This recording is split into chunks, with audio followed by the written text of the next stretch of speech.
আসসালামু আলাইকুম রহমতুল্লাহি ওবরাকাতু। প্রিয় দেশবাসী, আপনারা জানেন বাংলাদেশের কয়েকটি জেলায় বন্যা হয়েছে। তার মাঝে ফেনী, কুমিল্লা, নোয়াখালী, লক্ষ্মীপুর এছাড়াও আরও অনেক জেলায় বন্যায় মানুষ অনেক ক্ষতিগ্রস্ত হয়েছে। বাড়ি ঘর এই বন্যায় ভেঙে নিয়ে গেছে। এছাড়াও গরু ছাগল অর্থাৎ মানুষের প্রয়োজনীয় যত সমস্ত জিনিসপত্র আছে সব কিছুই এই বন্যায় ধ্বংস হয়ে গেছে। আমরা ময়মনসিংহ থেকে একজাক ওলামা একরাম ময়মনসিংহের ঐতিহ্যবাহী জামিয়া মাহমুদিয়া চরখরিসা মাদ্রাসা এবং ময়মনসিংহ ৫ নং সিরতা ইউনিয়নের ওলামা একরাম এবং যুব সমাজের উদ্যোগে আমরা আমাদের ৫ নং সিরতা ইউনিয়নে প্রত্যেক মসজিদ মহল্লা থেকে কিছু বন্যার্থদের জন্য কিছু টাকা উত্তোলন করেছি।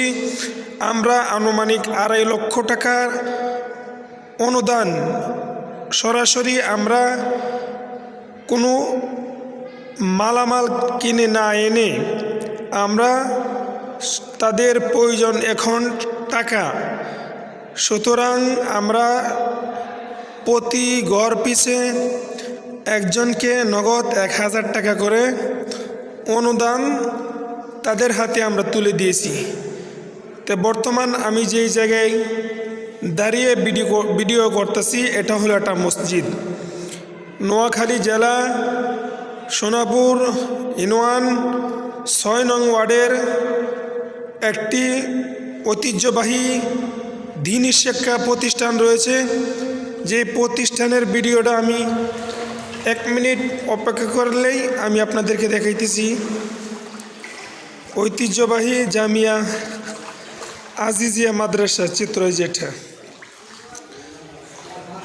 এই মাদ্রাসাটি দাওরা হাদিস পর্যন্ত, এই মাদ্রাসা এবং এই মাদ্রাসার মসজিদ, এটা হলো মসজিদ। এই যে দেখেন মসজিদের অবস্থা, মসজিদে প্রায় ৩ থেকে ৩.৫ ফুট পানি। এখানে নামাজ পড়ার মতো কোনো ব্যবস্থা নেই। সুতরাং আপনারা যারা যারা আসবেন এখানেও চলে আসতে পারেন। নোয়াখালী জেলা সোনাপুর ইউনিয়ন ৬ নং ওয়ার্ড জামিয়া আজিজিয়া মাদ্রাসায় আমরা কিছুক্ষণ আগে অবস্থান করেছি, মাদ্রাসার ভিডিও ধারণ করেছি এবং মসজিদের ভিডিও ধারণ করেছি।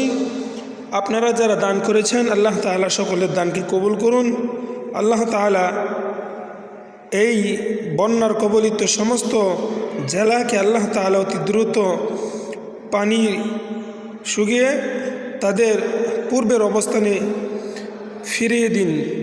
আমরা সকলে আল্লাহ রাব্বুল আলামিনের দরবারে দোয়া করি। আল্লাহুম্মা আমিন ইয়া রাব্বুল আলামিন।